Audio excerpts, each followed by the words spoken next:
A very good evening, a very good day to everyone who has joined us today.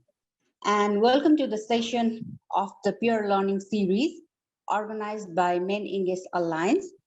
The title Young People Can Transform South Asia's Future. So this Peer Learning Series has been organized in close coordination with the MenEngage Alliance South Asia Youth Committee. And I'm also part of it. My name is Pooja, and I'm from Nepal. So most of you have known about MenEngage Alliance. So MenEngage Alliance is a global alliance working with men and boys for gender equality.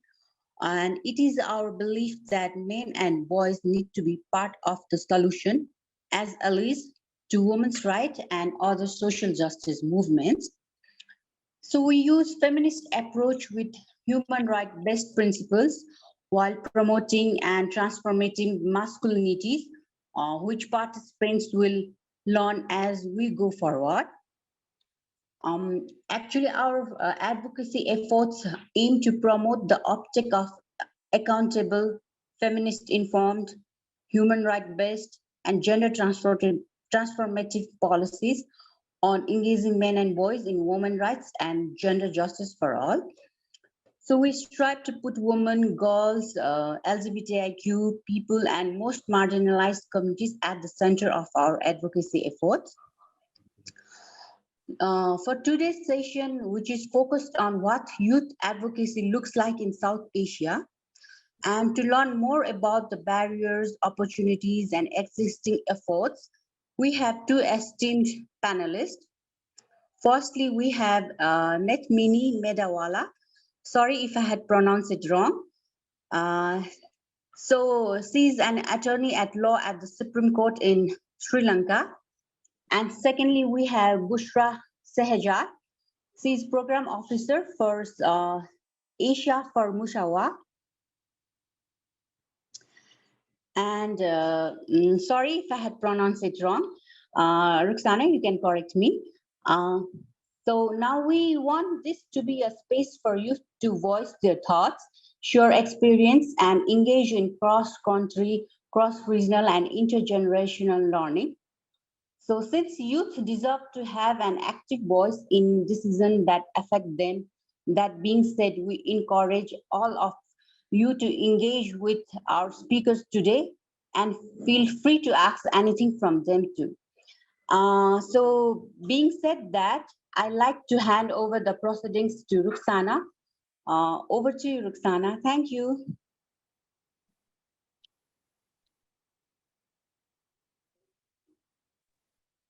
Hello. Hi, Pooja. Thank you so much for that. So before we take a deep dive into the session today, I just want to, kindly go over a few house rules. So remember that, we all joining in from different parts of the world. So remember to treat your fellow participants and their opinions with respect and culture sensitivity. We may all have different opinions on different topics, but let's use this platform to kind of understand where the other person is coming from. And also different people joining in from various places might have different levels of experience with technology. So let's try to help each other out. And the chat box is always open. So please feel free to share thoughts, your personal experiences or your stories, if you're comfortable doing it that way. If you would like to speak, kindly raise your hand or unmute yourself, and we'll be happy to give you the floor.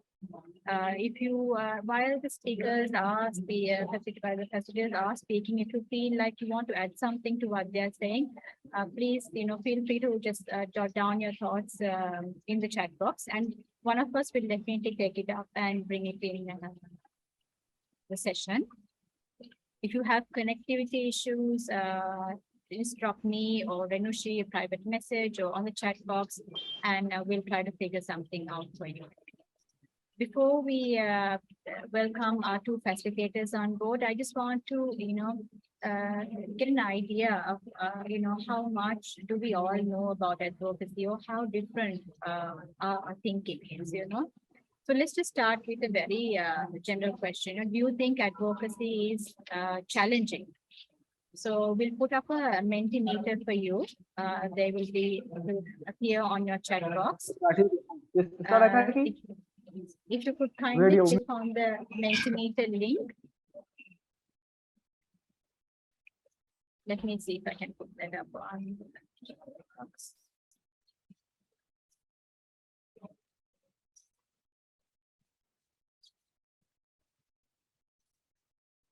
So there you go. Can you all click on that link for us? And you'll be taken to the Mentimeter.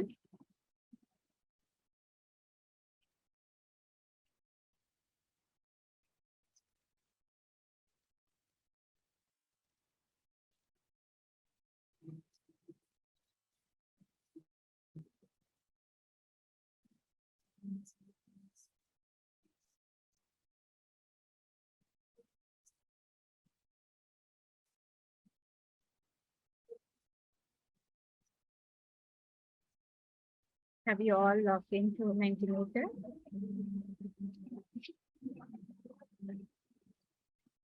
So do you think advocacy is always challenging? That's the question.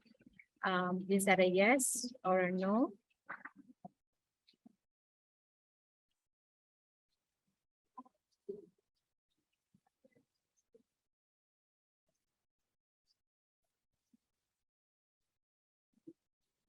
A lot of people are saying that it is an overwhelming yes. We'll give a couple of more minutes for anyone else who wants to also share.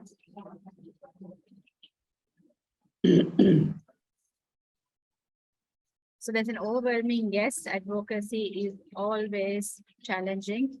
So let's try during this session to understand why you think it's always challenging and how we can help you overcome those barriers. And then we go on to the second question is, what do you think is more difficult? Is it local advocacy or regional advocacy? And that's another slide. You could all share your thoughts on whether you think it's regional advocacy or local advocacy that is most difficult.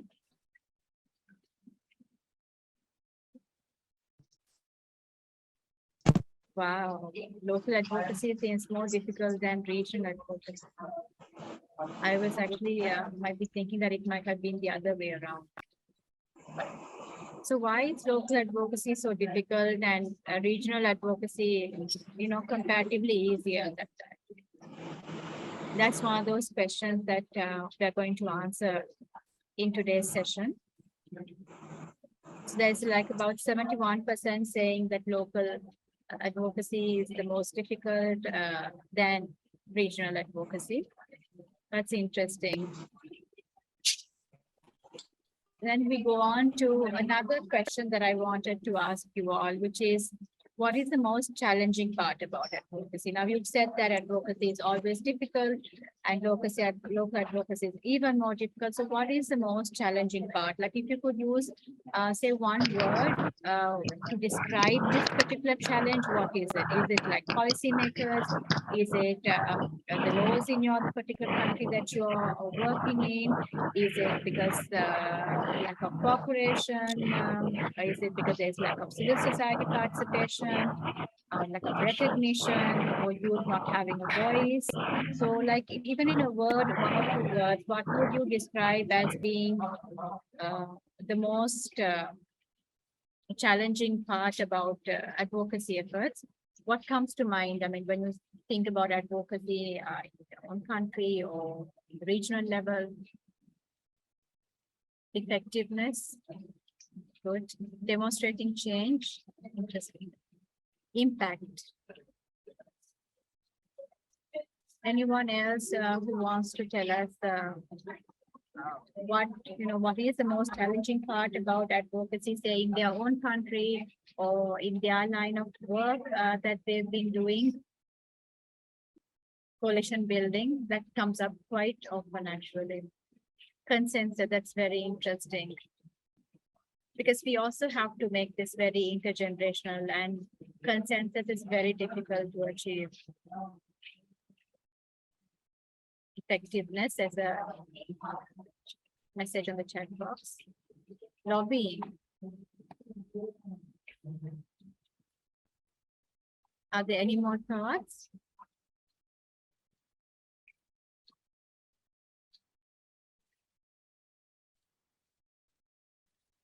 So demonstrating change, coalition, impact, local advocacy language. I was wondering what that is. Do you mean how you translate advocacy efforts, or is it the vernacular language that we're referring to? Attitudes, interesting. A lot of people resist change. Engaging local bodies. That is, I think, very common in South Asia. Awareness, resources, indeed. I think there needs to be a lot of capacity building for youth, especially in South Asia, to become, to actually advocate better. Power relations, wow, we'd like to get into what those are, where you think this power struggle is and how that is a challenge. Because in different parts of South Asia, I mean, from country to country, there's so many contextual challenges that come about. Budget, always. Engaging communities. You find that communities are reluctant to engage in advocacy efforts, and if there's any reason why. Policymakers, there's a person on the chat saying policymakers. Do you think policymakers are not encouraging your advocacy efforts, especially youth-led advocacy efforts? I think there again, we get that intergenerational aspect comes into play. That's interesting.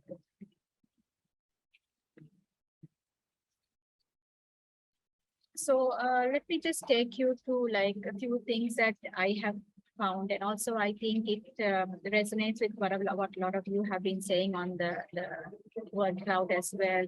For me, I think that for youth to establish to be more institutionalized as opposed to an informal means of political or cultural participation is something that I feel that youth in South Asia are struggling with. Developing systems that help build that institutional capacity.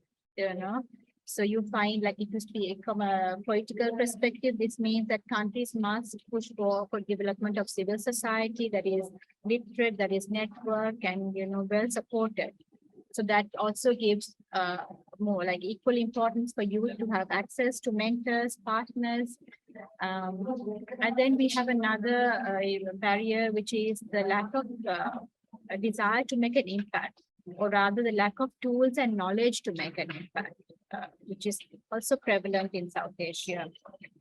And then there were other researchers who said that, providing the knowledge that youth will need in order to achieve the objective is something that we need to work on. Another thing, important question about ways that youth and policymakers can work together is also intergenerational, where the older generation should be able to come together to move different issues forward. So I, from a personal perspective, that's what I can share about advocacy efforts. Let's now welcome our facilitators and also get them, listen to them here and talk about these questions that you've answered. Let us hear it from them. So, Netmini, do you want to talk about the advocacy spaces in South Asia? So I think I think it was very useful to get like a stock of how people feel about advocacy. I want to say this is a purely a Sri Lankan perspective, and like based on Sri Lankan perspective, I'm looking at South Asia because I haven't worked in South Asia, but on matters pertaining to South Asia only. So I think advocacy is hard. Absolutely, everyone agrees. And it's interesting to say like Rukhsana said, that local advocacy is more difficult than regional advocacy.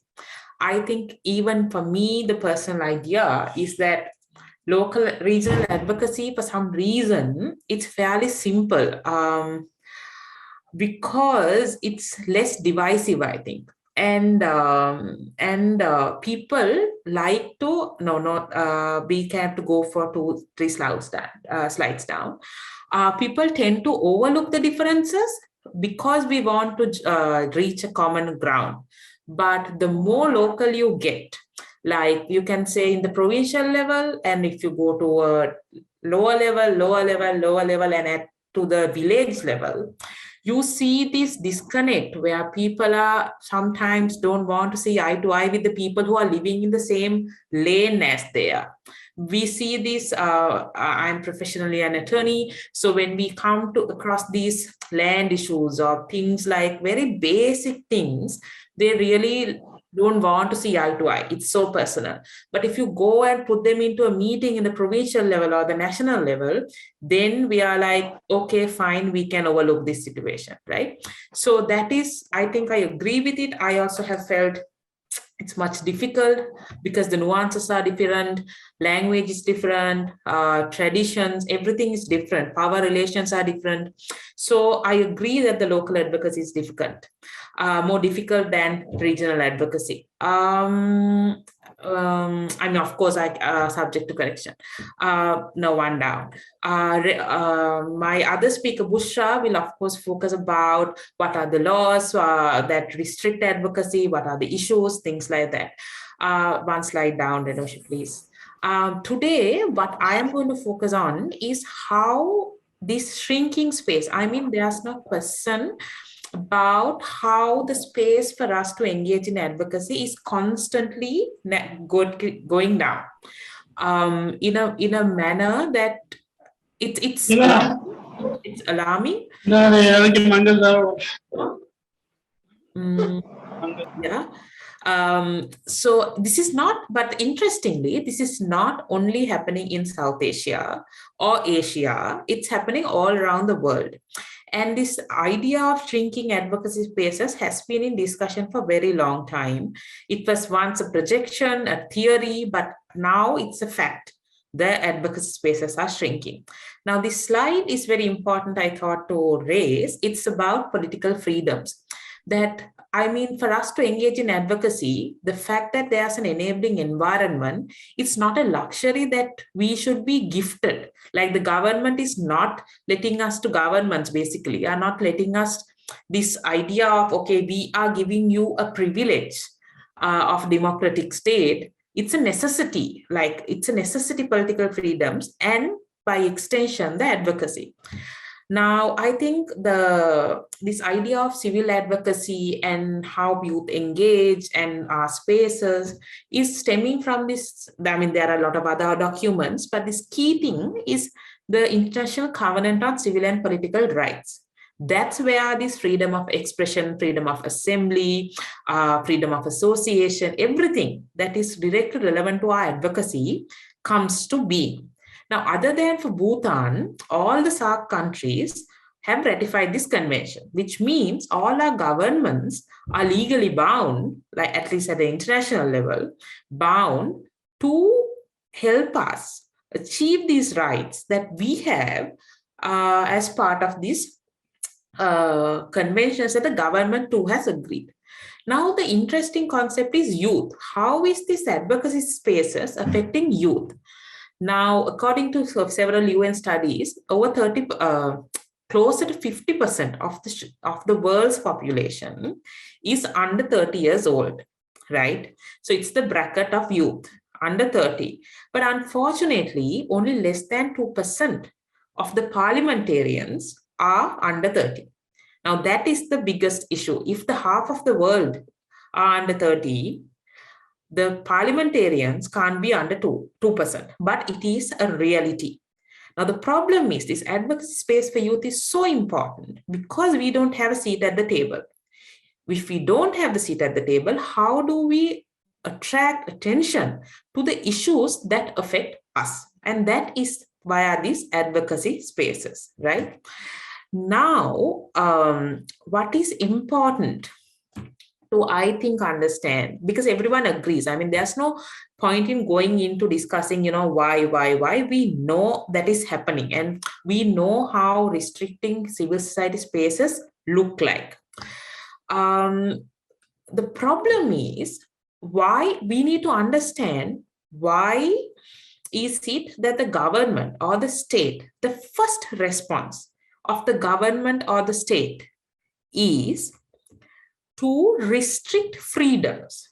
And whenever there's an issue, I mean, I'm sure many of you are knowing what's happening in Sri Lanka at this point. At the face of dissent, whatever it is, the government's first response is to curtail freedom of expression, freedom of association, whatever, right? So what we need to understand is that any right, access, platform that we have to talk about, practice anything was never given to us on a platter. Everything was fought for. Like for decades, hundreds of years, everything was fought for. And as a result of that fighting, that we have at least what we have now. Now, what I want, I mean, there are so many issues. I think we have a Q&A session. We'll take it up at that point. But just I'm going to throw out some ideas so you can think about it. Because things like, I mean, to vote, for women to vote, we had to fight for centuries. Some countries recognize the woman's right to vote in the last 20 years, right? Including countries like Switzerland. And then we have, we are still fighting over reproductive choices, right? We are still fighting over, I mean, we are still faced with hate speech, harassment, gender-based violence, LGBTI community still living in the fear of reprisals or prosecutions. Now, all of this is why we need our advocacy spaces strengthened, and we need space to engage. The problem is, again, coming back to youth, why is it so important that we are looking at youth? Is because, right, I am still in the 30 bracket, but for a very short time. But why is it affecting us, right? Now, the problem is, this is our future. If we can't make decisions for our future and how our future looks like, and the world that we want to live in, the world that we want our children to live in, we need to have a say in it. But like I said, less than 2% belong to the under 30 bracket in the parliament. Okay. Because I checked, less than 6% in the under 35 bracket in parliamentarians, right?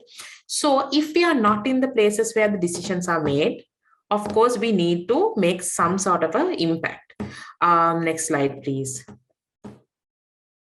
I want to talk a bit about why this is happening. I think this is a quote by this American philosopher.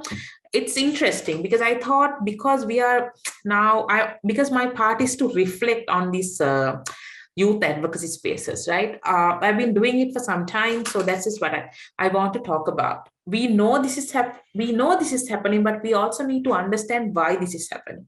Because right now, the youth advocacy spaces, the advocacy spaces in South Asia is literally challenging the establishment, right? What do I mean by this?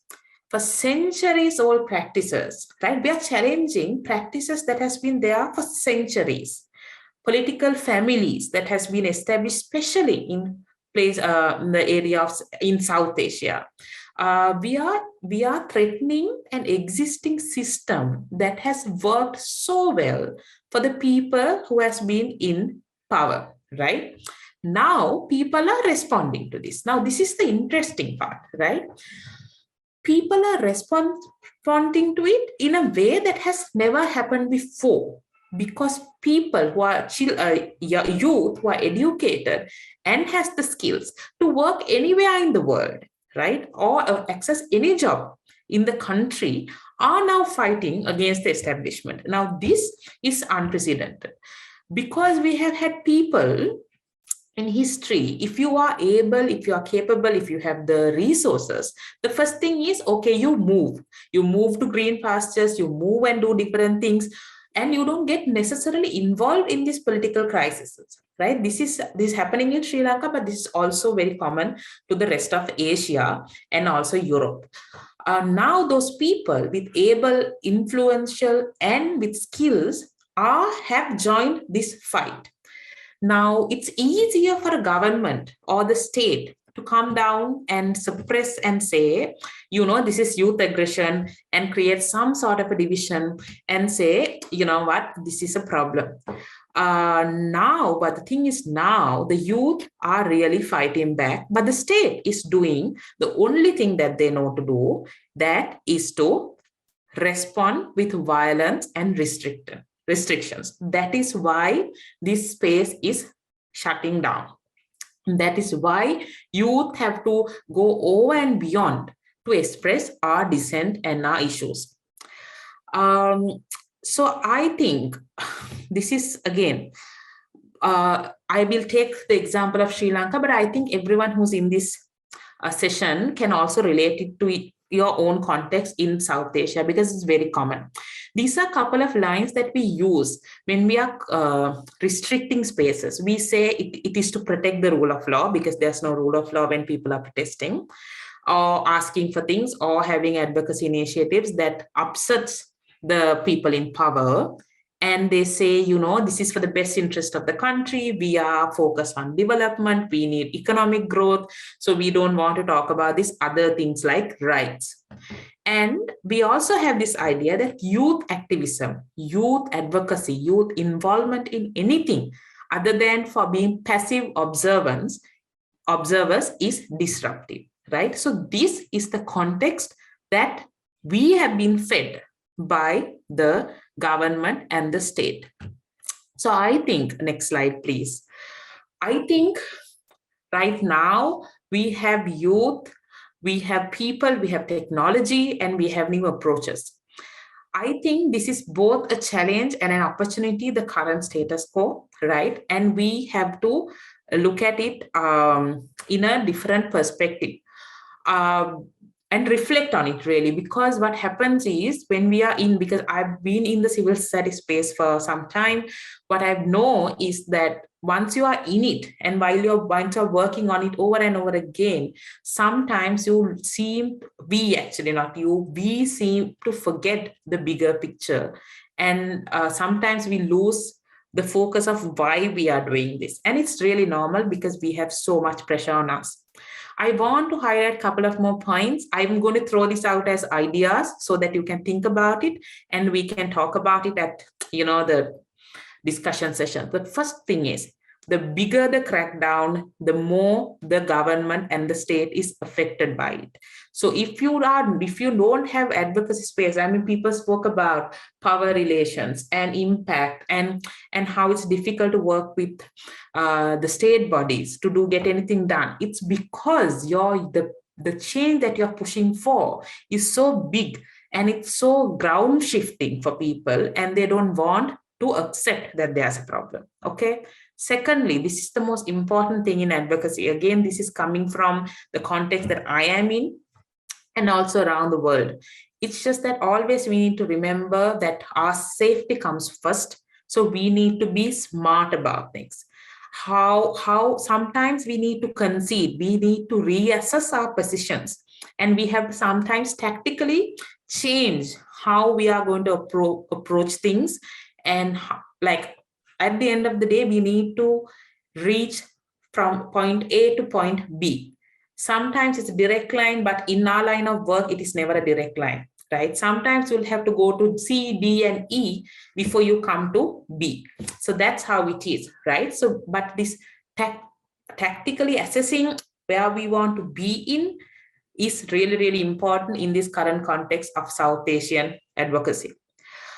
And this idea of, I think, learning from the region. I think we have our own differences. I'm not going to deny that, but also the challenges that we are facing, the corrupt governance, the problem with our economies, the problem with our military, the problem with our democratic institutions, our court systems. It's very common for all of South Asia, right?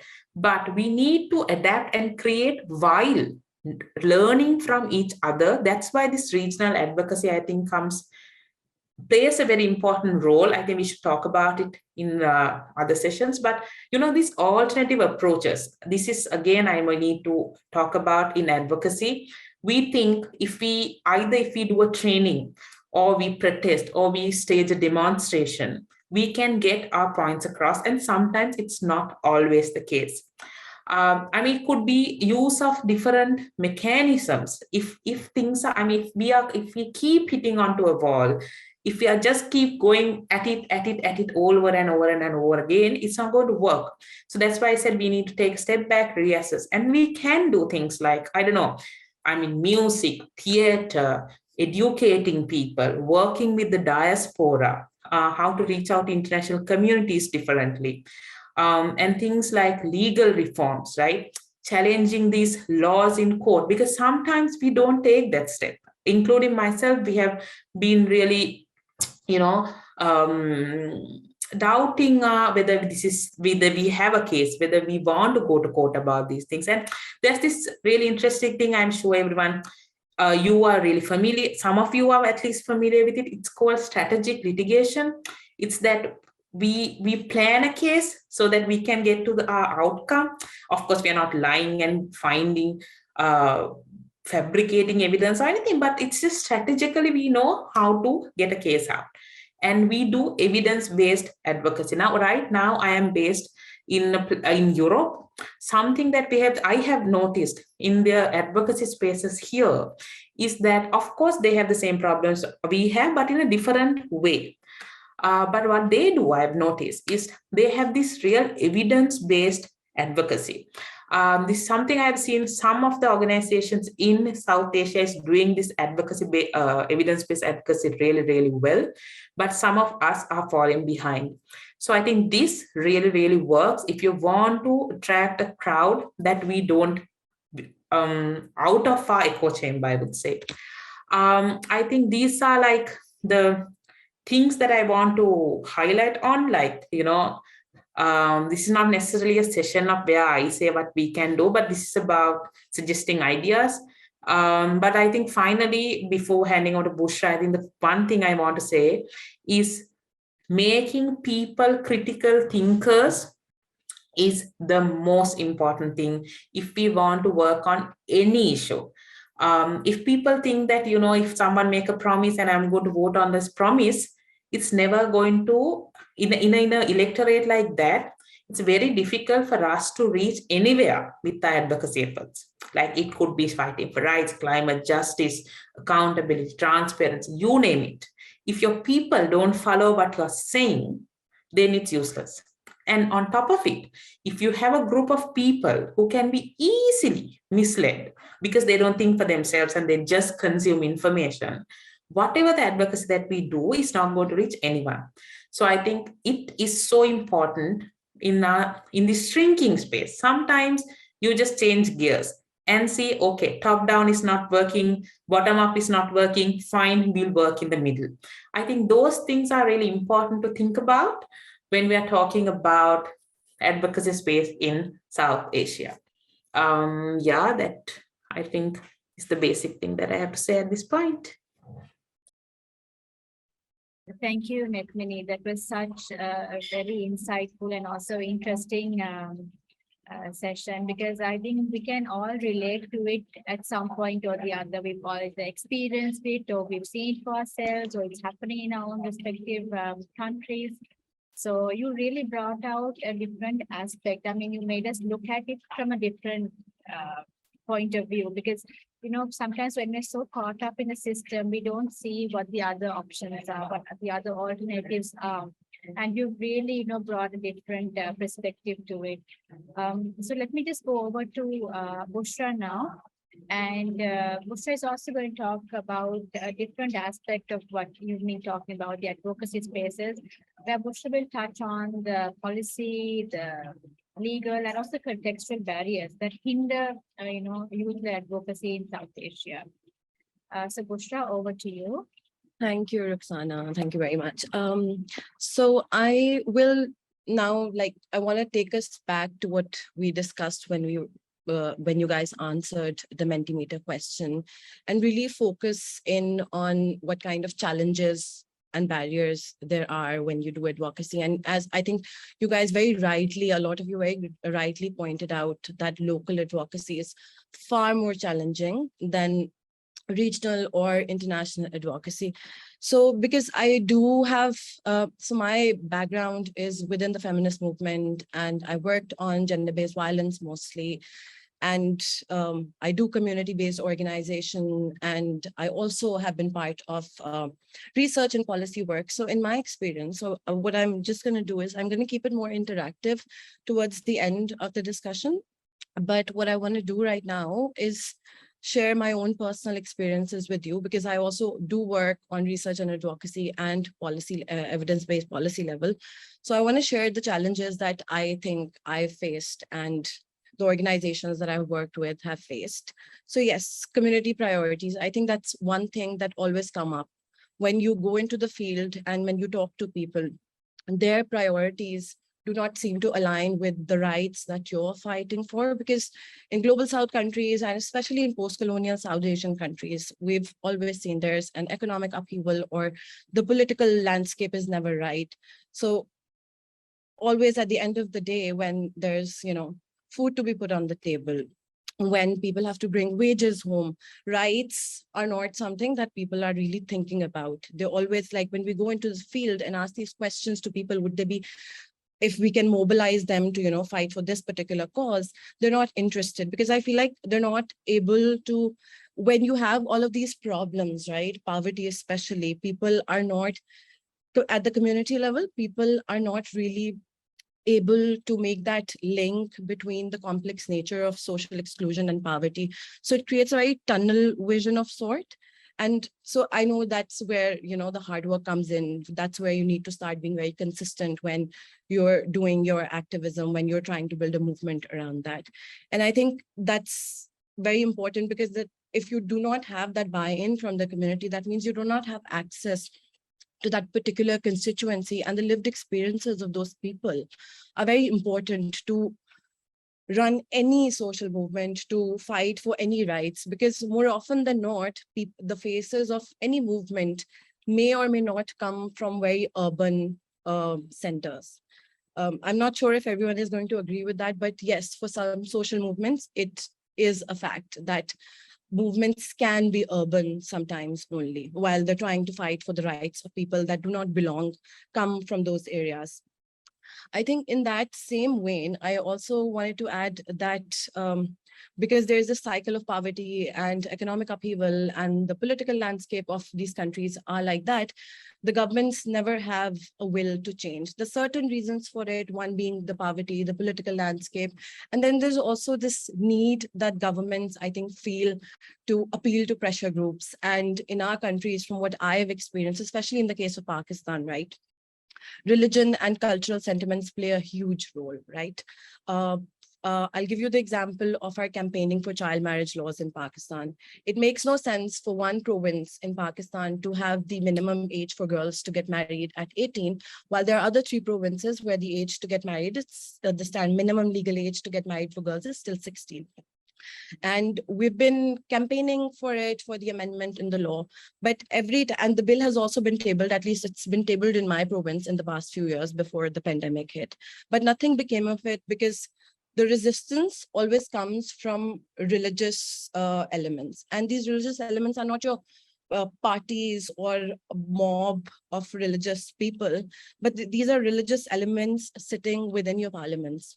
This religious resistance comes from the Council of Islamic Ideology in Pakistan, which is a constitutional body that advises the government on when they have to create laws that need to, be in line with Islamic injunctions. But they do not have the right to, dictate what the laws are going to be if they're standardized according to international human rights standards.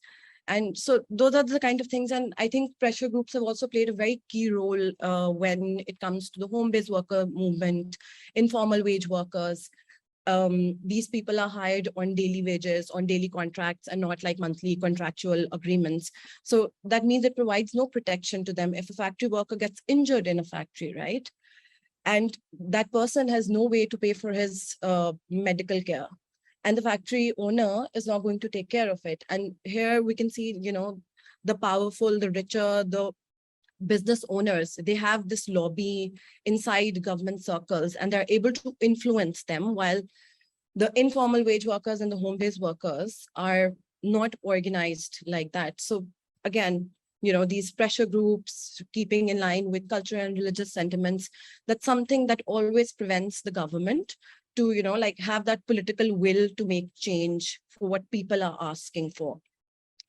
Another thing I would, in my personal experience, something that I have experienced is a lot of taboos and stigmas are there, especially when we talk about SRHR rights. Abortion is legal in Pakistan and that's illegal under the Sharia, the Islamic laws. But despite that, there is no access to safe and legal abortion because there's taboo and stigma attached to it. Doctors would tell you that this can't happen, this is against the law, although it's not against the law. There are policies in place that have been created under the Islamic law.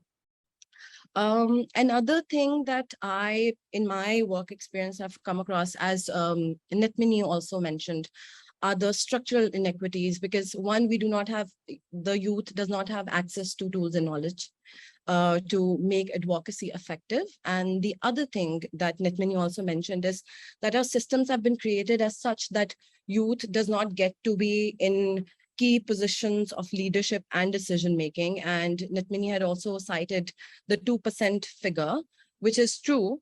And yeah, and lastly, I want to comment on the lack of research, lack of evidence, lack of data. And I think both the activists and I think the government plays a role in it. Activists, I think, need to be able to have that community buy-in, be able to talk to communities, know their issues, and have a holistic understanding of what their issues are and how they interlink with each other. On the other hand, the government needs to start collecting data so that there's disaggregated data. For instance, in my line of work, because I work on women's rights, there needs to be gender disaggregated data for everything. And that's something that's not there right now. And something like that is what lends credibility to any social movement work. So that's it from my side. These are some of the challenges I think I have personally also experienced in my 8 to 9 years of work with the civil society and with some government bodies as well. I would like to open the floor to, participants here, if they want to reflect on these, and if it's if the challenges that I've shared are something similar that they've gone through in their advocacy work. And Roxana, if there are any comments in the chat section that you'd like to share so we can reflect on them, that would be great.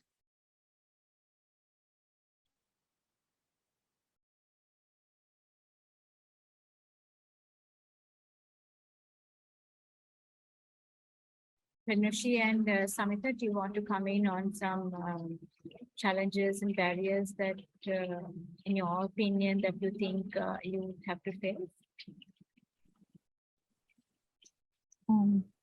Let's open it to the participants, Roxana, and see if they have any thoughts, Sure. reflections.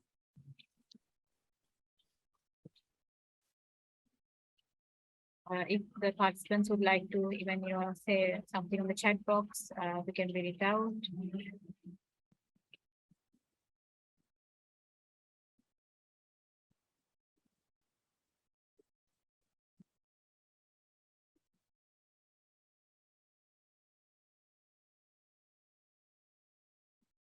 So Nisar says that indigenous knowledge is one of the most biggest challenges in Pakistan. And Bushra, coming from Pakistan, would you also agree? Yes, and how do we counter that? I think I definitely agree with that. And I think because there's such a lot of diversity, and it's not just Pakistan's case. I think even if you look at India, right, there's a lot of diversity in our context within one country, where we come from, our economic situations, our political, our social upbringing, educational backgrounds. There's a lot of diversity. And I think sometimes we tend to, especially I think when we come from big cities, right, we tend to forget that the people whose rights we're fighting for may not, like agree with our understanding of rights or our understanding of how things need to be. They might want something they like. In Pakistan, there's also a lot of resistance to, like sending girls to schools. And it's been what I think this is like the 75th year of our independence, and we're still struggling with that. And COVID has really pushed us back in those terms as well. And same goes for, when you talk about child marriages, why do child marriages happen, right? It's not about, and like research that I've done, and I've done it over years on child marriages, talk to communities across Pakistan. Poverty, as we usually think, is not the main cause for child marriages. It's a lot of other things. And all it comes down to at the end of the day is controlling women's sexuality. And I think that understanding is very necessary when talking to communities and fighting for their rights, because I think we always tend to think that poverty and the legislative issue is the main problem, which it's not. It's very cultural, it's very embedded, and it will take a lot of time to change mindsets, even if there is a law. Thank you, Bushra. I think a lot of people actually thanking you for speaking out and, saying it as it is, of why it is so difficult, to advocate for change in Pakistan and also across South Asia. Does anyone else have a question? Hello, can I say something, some Sure, point? of course. Okay, thank you. This is Farah. I'm from Bangladesh. I'm working, actually working for LGBTI community in Bangladesh, and I am a trans woman actually. So I deserve, and I have a slogan, the tagline: "Trans women are women." So working on trans issue in Bangladesh. Can you hear me? Yes, we can. Go ahead. Okay, so actually, regarding the issue of LGBTIQ community, it's more difficult and challenging issue in Bangladesh. When we talk about LGBTI community towards their education, towards their rights, so actually we have to face lots of challenge, yeah, and also we face a threat also, some some terrorist group. So because LGBTIQ issue is the sensitive issue in context of religious minded people. So if we talk about the trans issue, it's more easy and more convenient, more comfortable in Bangladesh, and religious perspective is more easier. The trans people and is an easier issue, and towards the advocacy issues are easier in Bangladesh. So I in my experience, from my experience, working experience, I have been working since 10 years towards the issue of LGBTIQ Bangladesh in Bangladesh, and also I am the holding a position, youth leadership position in Bangladesh, working with Bandhu Social Welfare Society. So Bandhu is the first and pioneer organization who is working for LGBTIQ issues in Bangladesh, and who started first in the Bangladesh actually. But on the other hand, we had to face lots of challenges and lots of threats from the from the different groups from the state also. But I think we should address actually address the issue. LGBTIQ people, they are also human beings. They are also natural people. So we should talk about that, and we should work on that. But we have barriers, we have challenges. But due to challenges, although in country context, cultural issue, religious sensitivity, but we need more information. We need more collective information towards the advocacy meeting. So first, I think before going to advocacy, we should research, we should evidence. So that would be more effective advocacy if we bring we bring the papers, the evidence, when we'll go through the advocacy, the health rights, human rights, education rights, whatever I want to mention. But I think there are Bushra, yeah, she mentioned lots of issues. I think Pakistan, Bangladesh is quite similar challenges we face because we don't have Sharia law, but Pakistan has Sharia law. But we are the people mind are sensitive, same mind actually, Pakistan, India, and Bangladesh. So we are the similar country where issues are similar, where challenges are similar, quite similar. So but the regional advocacy is quite easier, quite easy for us, but in the local advocacy is the most difficult because they don't have knowledge, they don't have the information, and they have local culture issue. So, and if we will do the advocacy at the national level, I mean it also quite easier rather than local advocacy. So it's different. The advocacy issue is it does mean actually the area wise is challenges, we face challenges, different areas, different challenge. In across the Bangladesh, we don't have face same challenge. We have 64 districts, 8 divisions, but in 64 districts, our challenges are 64 four issues actually, not our same challenges that we face. So because the people attitude, people behavior, people think, people thought are not similar, the across the country. So we should segregate it, the issues.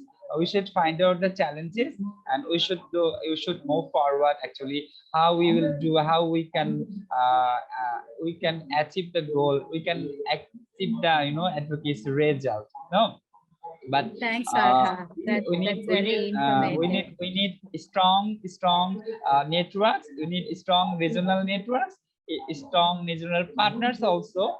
Then we will collect that, so that we can collective work, we can collective effort towards the advocacy actually. Thank you. Thank you, Farha, for that. It was really good hearing you talk about the LGBTQI issues in Bangladesh, and also how much you've been struggling. I mean, you've been doing this for the last 10 years, but still so many of these, the Yes. access to basic rights is still an issue for you all.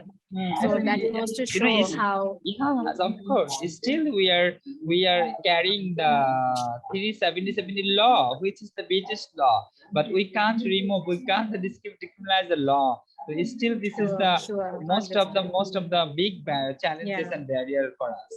Thank you, Farha. So we'll just move on to Sohanur, who has his hand up. Sohanur, you want to share something? Yes, thank you. My name is Sohanur Rahman from Bangladesh. I am the Chief Executive of Bangladesh Model Youth Parliament, and wondering the report from the Global Parliamentary Report. And I am working with the Youth Parliament since 2015 to empower young people on the parliamentary process also. So in Bangladesh, we are a recent consultation. One delegate one mentioned it's a cultural barrier, but I want to name it's not a cultural barrier, it's a systematic barrier. So we established a model in Bangladesh. It's in advocacy. It's from local to national and global, especially focused on the climate change and as well as gender justice issues. But in Bangladesh, young people is not getting nomination, and young people have not access to parliament. But we partnership with parliamentarians forum. It's named Climate Parliament. So we build youth partnership with the parliamentarians, and we fostered the joint oversight visit and strengthen the accountability. And they also build commitment to work together for the gender justice and also promoting SRHR issues. So I think this discussion or today's session is very impactful or useful to us to strengthen the joint advocacy in the regional level. Especially, we are sometimes demanding the meaningful participation, but it's not only time to meaningful participation, it's time to leadership, meaningful leadership, youth in leadership in decision making process, and not only decision making, also the any plan development, implementation, monitoring, evaluation, learning, every stage, young people, and not only young people is not homogeneous group, all from all sector. It's the disability, it's the LGBT, it's the indigenous people, and the remote youth should be included in this process. So it's my opinion and my experience from Bangladesh. Thank you. What do you? Thank you, Sohanur, for that. You've raised some very important points. You've spoken about non-accessibility of youth at local level, the very low participation of youth in politics. Bushra, can I just come to you and to also reflect on what Farha mentioned earlier about LGBTQI as well. Can you just take us through, I mean, because you work so closely with communities, you know, can you just take us through those issues and also ally building, exploring grassroots to, you know, regional, international advocacy levels? How do we do all of that? Thank you, Roxana. I think Farha raised a very important and interesting question around a very, you know, up and coming issue that's been like LGBTQI rights, because have been criminalized across, I think, most of colonial, like post-colonial countries. So it's very interesting. Like if I compare the situation of Bangladesh and Pakistan, right? Yes, it's very easy to do advocacy on at the regional level on issues like the LGBTQI rights, because there's a security and a safety concern for us in the country, right? And we can't do it locally, that kind of advocacy. So in Pakistan, for instance, yes, we have a trans protection bill, and we have, I mean, we don't have protection mechanisms as such, but there's still a movement around trans rights, right?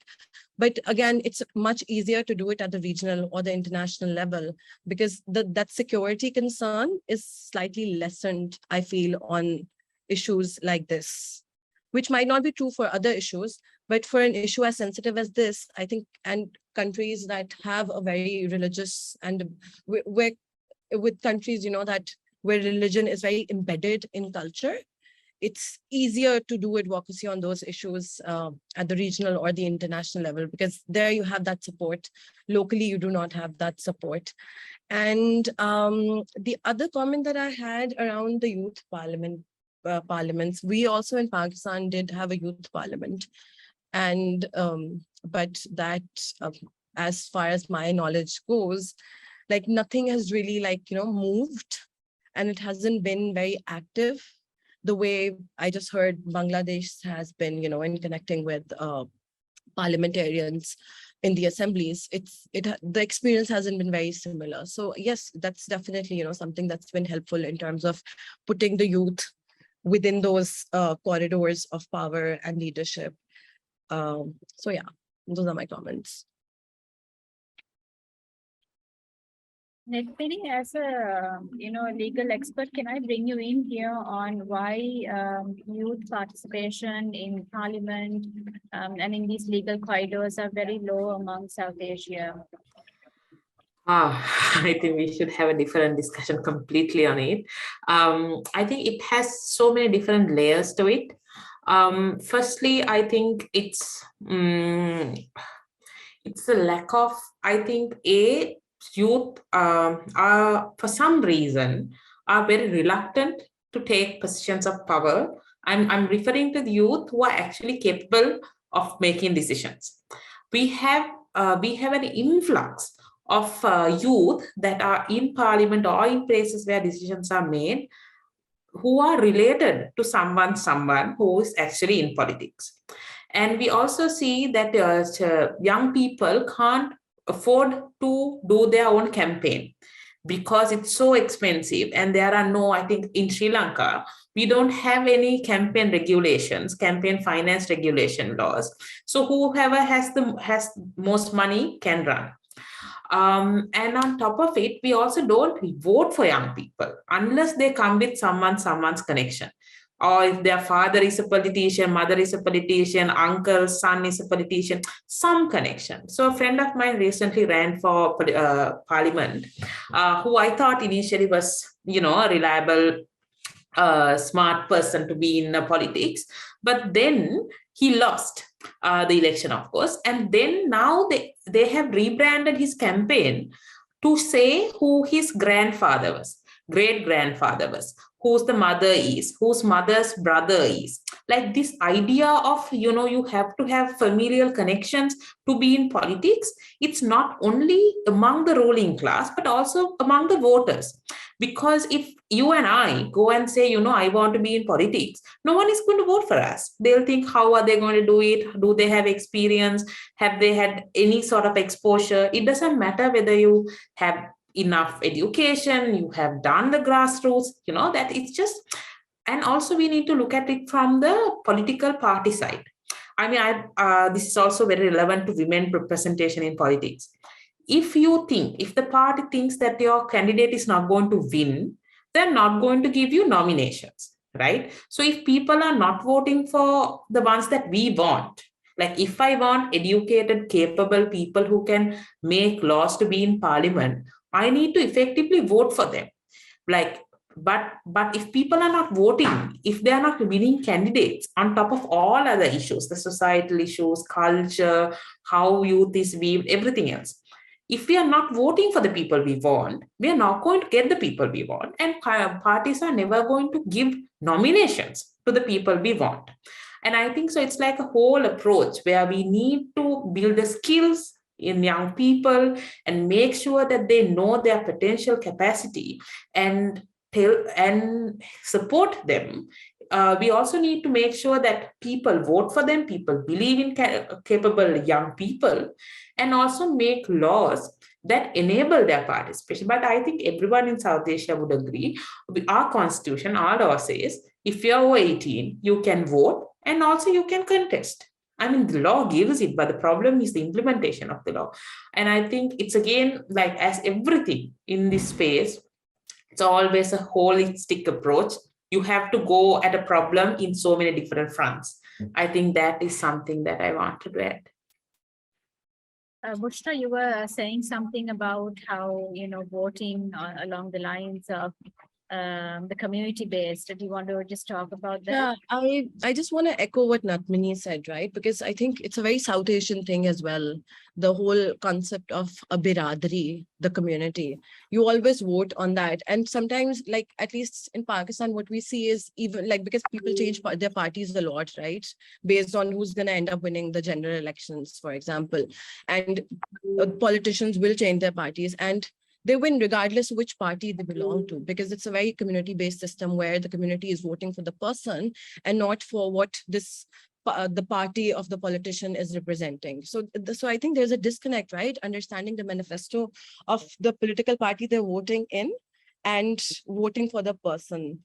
So, I mean, in Pakistan right now, we're seeing like a lot of political dissonance with a new party that won the general elections last time for the first time, and them being voted out. And so, and they have the same politicians who were in other parties before.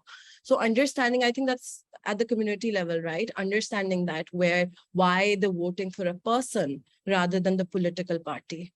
Thank you, Bushra, for that, because a lot of people had mentioned that in the chat as well. I think we have a lot of participants from those parts, and they also echo what you've been saying along. So thank you also, Netmini, for just bringing that out for us.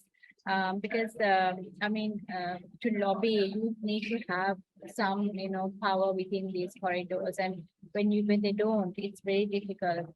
A lot of people agreeing with what the sentiments that both of you have expressed. Do you want to, on those, we also spoke, offline about digital activism and how, that can be another alternative for youth, because how much can protest, be feasible? So do you want to go in on that as well? I'll speak a bit about digital activism. That is also something that I've been doing, and I'll also bring the regional aspect to it. Because there was conversations about how do we bring this gap between, locally we do things, how do we reach out to the regions? In an organization that I worked before, we wanted, because we are working on hate speech, dangerous speech, how do we really curb this wave of dangerous speech, hate speech on the digital spaces. So the best thing we could do was reach out to the countries that are in the region, but has faced with similar issues, and how to really understand, okay, how can we learn from them and what can they learn from us, and how do we use these learnings to tweak our systems, our approaches in our day-to-day life. So this regional activism really is important, especially when we are talking about digital activism.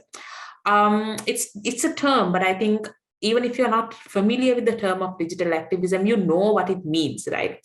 For an example, the abortion decision, the Dobbs versus Jackson decision that was, I think, reached in June, I think in less than 5 minutes, the Sri Lankans and everyone in the world was talking about it, like how these abortion rights are going to affect the rest of the world, and information travels fast. And then on top of it, we can make a conversation out of it, right? So that is the power of information age, and how digital activism work. So I think this is really important for us to give attention to issues, attract attention to issues that people don't talk about. And I think one of our colleagues spoke about in Bangladesh, the Lgbtqi activism. I think it's really real, and it is also similarly affecting Sri Lanka, because it's still a criminal offense in Sri Lanka, despite years and years of talking about it, trying to address it, etc. Right? But we can use the anonymity, the speed, the flexibility, the exposure that digital spaces give us to talk about issues that might have given us threat to our lives or subject to surveillance, God knows when, if we have done it in physical spaces, right? So this is why digital activism is very important. And I mean, there are a couple of hashtags on the screen. I'm sure you know these things. Things like Black Lives Matter. I mean, it was like wildfire, right? Me Too movement, Fridays for Future to talk about climate justice. Bring Back Our Girls was a hashtag that was used when Boko Haram, I think, abducted hundreds of girls from Nigeria. The Love Wins is something that has been used. And My Body, My Choice is in a hashtag that the abortion debate has been using. I mean, use of this new technology really helps to get our message across, and also to make it a global discussion. Because if we do protest, if we go to the regions, if we talk about these issues in grassroots, which is extremely important, I'm not denying it, but also we also need to look at how we can get that international support, international attention, so that the issues that we are talking about, we can bridge our interest with other groups with similar interests who want to do these things, to learn. I mean, this is really important that we are in digital activism. But most importantly, internet crackdown is also very real. I think it's very common in the region. Whatever we post, people can arrest you, people can restrict your freedoms, whatever it is, we have to know where to draw the line and how to do it safely. And I also want to highlight the importance of creating proactive content if you want to get a message out. All of us know how complex the situation is. About everything, I mean, Bushra very correctly said, like everything, whatever we do, there's resistance. It's never an easy part, right? So the idea is, how do we create content? How do we make sure the internet or on social media algorithms are helping us to get our message across? Who do we have to reach out to? What platform should we use? Should we use TikTok? Should we use Instagram? Should we use YouTube? It depends on who you are addressing to, what is your issue, what is your age group. Now, all of this, I've seen this. We have been in a consultancy. We have given consultants to other people where we see you have a message, but you are just putting it across without really understanding who this should reach to, whose reaction we are expecting, who we need the support of, right? So when you are in social media, getting your message across, this is very important. like I said, if you want to address, I mean, so again, we have seen this with this lingo user. It's a different discussion to have, but something to keep in mind. Because if you are only attracting youth with your messaging, if you're only speaking to young people, you are also alienating other groups, right? But if your messaging is only for women or men or particular community, of course you need targeted advocacy, but in general things, if you want to change mindsets, if you want to rally people around a cause, things like that, it's so important that we are also understanding who we are reaching out to. And I think my final point on this is online presence in whatever advocacy form that we do has to be reflected offline. Otherwise, it's going to be, because a lot of people call it, I think, different names, but also it is called this slacktivism. Activism is equated to slacktivism, which means you share a post, you like something, you comment on something, and you think your social responsibility has been achieved. Now, this is something that we see in our day-to-day work, and you will also see it. I'm sure you have experience with it. Sometimes people forget the real life change we need should happen in the offline space. Online space is just means to get there. So to rally around people, to build solidarity, support, networking, it's really important that we use digital spaces, but also we need to keep in mind this is an accessory or a path or a gateway for us to get more people to our end goal of changing the system around us. So that is something to keep in mind when we're talking about digital activism. But if you are interested in how people can use different ways for activism, this is not necessarily digital. I want to highlight two things. One, if you have time, if you're interested, please look at the Sunflower Student Movement of Taiwan and the Umbrella Movement of Hong Kong. It's really interesting to youth movements, how they rallied about, I mean, of course, they have their flaws and issues, but by and large, I'm saying this happened in 2014. Both countries have been under the influence of China in a very tricky political situation, but how their youth really got things done and how they really got the support of the people for their advocacy efforts. It's really interesting. So I also wanted to highlight those things because I thought we can learn, because they're also from the Asian region with similar issues. Maybe over to Bushra. Thank you, Netmini. See, when I was listening to you speak, it actually made a lot of sense, because when we look around at, these youth-led advocacy online, we find that it's not reflected offline, that youth are so vocal, so active online that they're not really doing anything offline. And then there's this mismatch. There's this trust deficit as well. And so that's really interesting. What is the other organization that you mentioned, Netmini? One is Sunflower, the other one is? One is Sunflower Movement, the other one is Hong Kong's Umbrella Movement. Okay. They used umbrellas against the pepper sprays used by police to disperse the protest. And also they wanted to make sure that their identity is not revealed, the protesters' identity. So they used umbrellas in their protest, and the collective advocacy of getting people together. It's really interesting if people want to read about. Fascinating. I just put that on the chat box. So if anyone has time later, you can do some lateral reading about these two organizations as well. I want to bring in Kapila, who had his hand up, and then we'll go to Shah as well. Shah Fahad also has his hand up. Kapila, if there was something that you wanted to ask or say? Yes, and thank you. And adding to what Netmini said, I just want to mention mobile journalism also very supportive for advocacy, because these days we are living with the mobile phones and everything. Like mobile journalism also very important, and it has real impact because of the live streaming and sharing, social media, filming, and documentaries, as well as short videos. as well as some people using as radio, for radio journalism, TV journalism, film journalism. So I just want to add mobile journalism also very effective for advocacy campaigns, as well as what I want to say actually what happened now in Sri Lanka. We know because of the masculinities and because of the constructed masculinities, we perceive men as violent character, as violent, aggressive characters. But when it comes, what happened in Sri Lanka recently, like for the Aragale and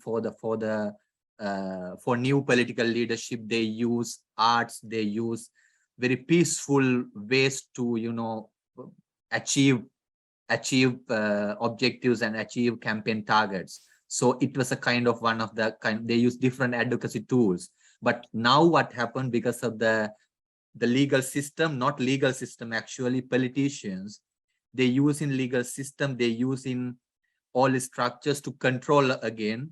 Netmini also mentioned violence, as well as they banning some social media activities, social media, or even freedom of expressions and everything. So this bulk of young people, they came together and they raised their voice against the corrupted politicians or political leadership without using that masculine characters. I'm not saying 100%, but up to some percentage. So, but what happened again now, the all leadership, the politicians, they're distracting, they're destroying this new leadership. That's the worst case I saw when it comes to this advocacy campaigns as well, because of these political regimes and political leadership, they again destroying this new fresh young blood. So that's the worst case now happening in Sri Lanka. So I just want to contribute to this part, because many people came together for advocacy campaigns and they developed different tools, arts, they raised their voice. But again, what happened? All the structure, all political leadership, they again put in pressure on the young people. So that's what I want to share. Thank you. Thank you so much for that, Kapila, and also for highlighting the importance of mobile journalism as well as a tool that youth can use. I'd like to go to Shah Fahad as well, who has his hand up. Would you like to ask Netmini or Bushra a question or share your experience or your thought?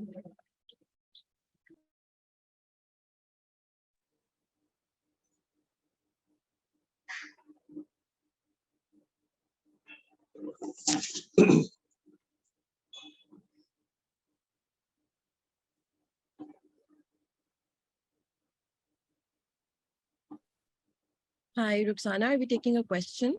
Yeah, Shah Fahad has his hand up, so just wanted to ask whether he has a question for you or Netmini.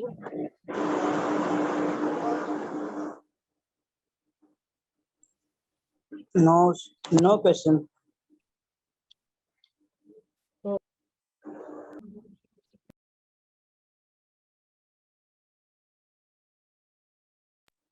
Is there any other question or final thoughts anyone has about, it can be about youth-led advocacy efforts in your country, the issues that you're facing. Maybe you can even get some insight from either Bushra or Netmini on how you can overcome those challenges, anything that you are facing that your organization is struggling with.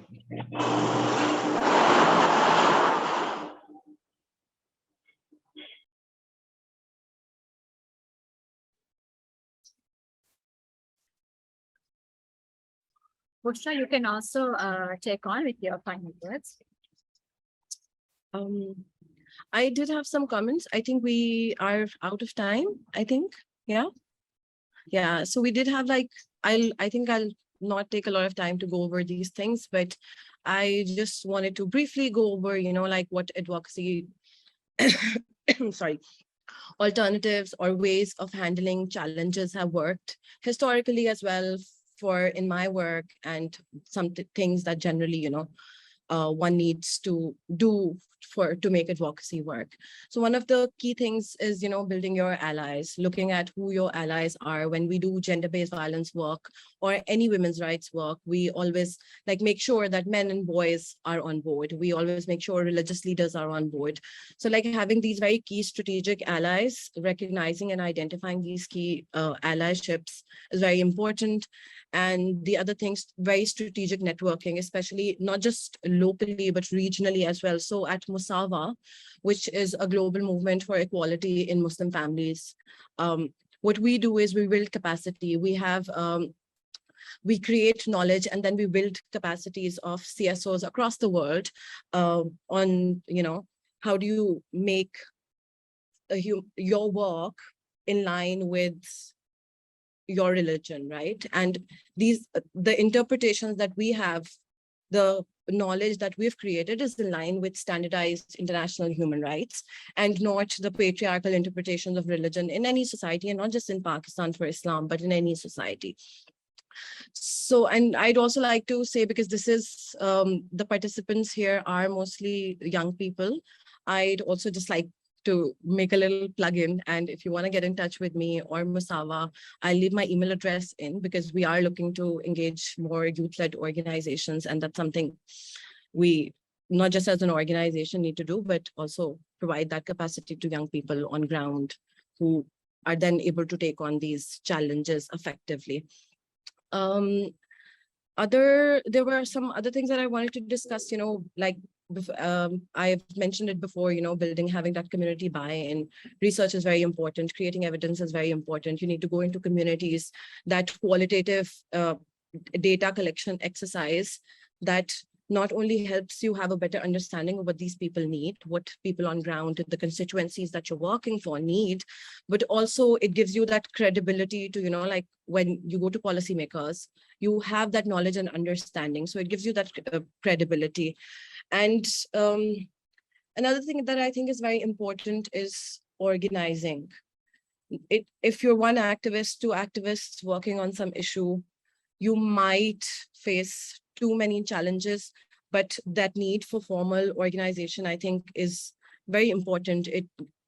It helps cushion some backlash when you get that. It legitimizes your work. So yeah, I think I'm just going to keep it very short. So those are some of my comments in terms of, what works in terms of dealing with challenges for advocacy.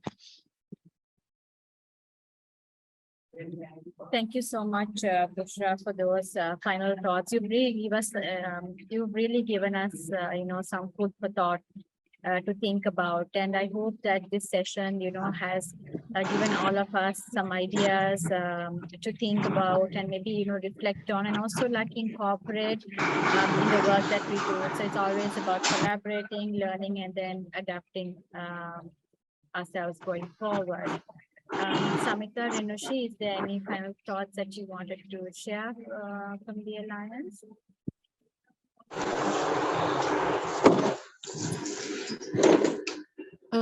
Thanks, Rukshana. I'm just wondering if Nadmini would like to go first with her final